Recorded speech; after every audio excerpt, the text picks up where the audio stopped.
Most people don't think critically. And I know that might sound really arrogant, but I think it's a pretty safe thing to say. It's pretty observable, it's pretty obvious.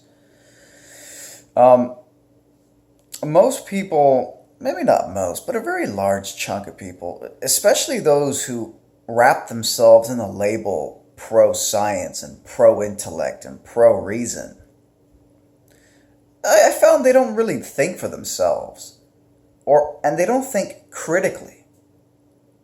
They just believe whatever the most credible sounding people in society say is true.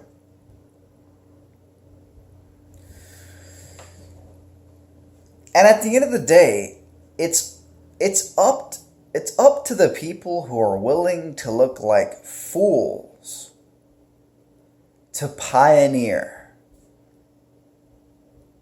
the realm of human intellect, to pioneer our understanding of reality. So often throughout history, if you read the book, The Structure of Scientific Revolution, I'll put a link in the description below, by Thomas Kuhn. It's a very credible book amongst the mainstream scientific community. It's super credible. But basically what the author says is, yeah, science goes through paradigm shifts. And new ideas are always met initially with resistance by the current scientific intellectual establishment, which makes sense.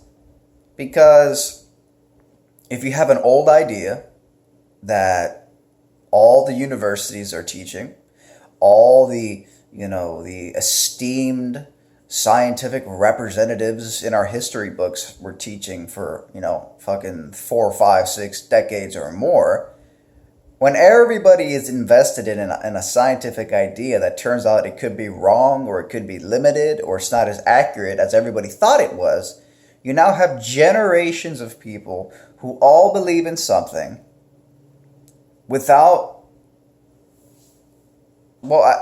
really at that point, so many people believe in it. So many industries have based their operations around these apparent truths that, of course, people aren't just gonna, at the drop of a hat go, oh, stop the pressers, stop everything. We were wrong. No one's gonna do that.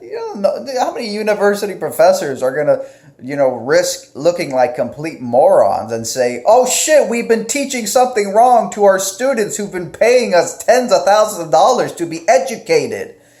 So now we have to, fucking tell them, oh, we were wrong. Like, how many people have the courage to do that when your income at the end of the month depends on going along to get along? Everybody wants to go along to get along because, unfortunately, human intellectual pioneering gets interwoven with the physical basis, the physical reality, the physical limitations, the fact that we are biological beings and we got to make enough money at the end of the month to pay the rent and buy food. And people are not just gonna, actually be objective and just go after what is actually true. They're not going to do it.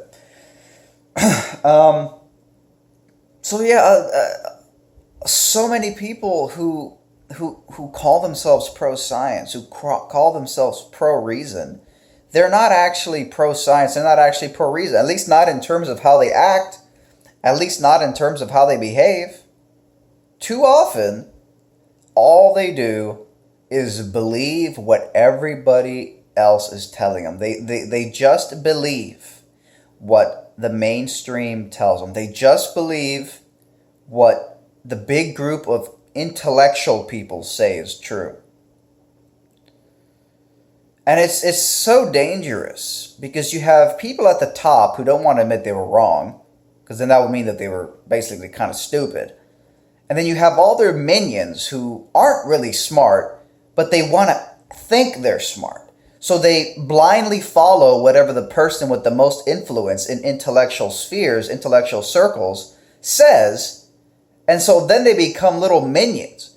And they go around and they enforce the intellectual status quo against anybody who questions the mainstream narrative, the mainstream opinion, the mainstream theory at the time. And as Thomas Kuhn describes in his book, The Structure of Scientific Revolution, put a link below to it. I purchased it on audiobook. Super heavy technical book. Kind of boring. But it does go over the history. If you want to learn how science has been wrong over and over again, and that it resists new theories, and then eventually the new theory becomes a new mainstream, and then that's what everybody blindly believes, and then, a few decades later, a new theory is proposed that's more accurate, it's more robust, but then the one before that is resisted from going away, and then the new theory is resisted from coming in. So it's not as smooth as you might think it is, because business gets involved. Financial interests get involved. And they have financial vested interests in maintaining the intellectual status quo. So time and time again, science really just becomes a cult of unthinking losers trying to think they're smart by wrapping themselves in the cloak of pro-science and pro-reason and pro-intellect. And look at me, I watch all these, fucking mainstream science documentaries on television, and now I know what's going on. When, as Thomas Kuhn describes, science gets things wrong all the time, and a new paradigm has to come in to replace it when it turns out that it was wrong or it wasn't as robust as we thought it was.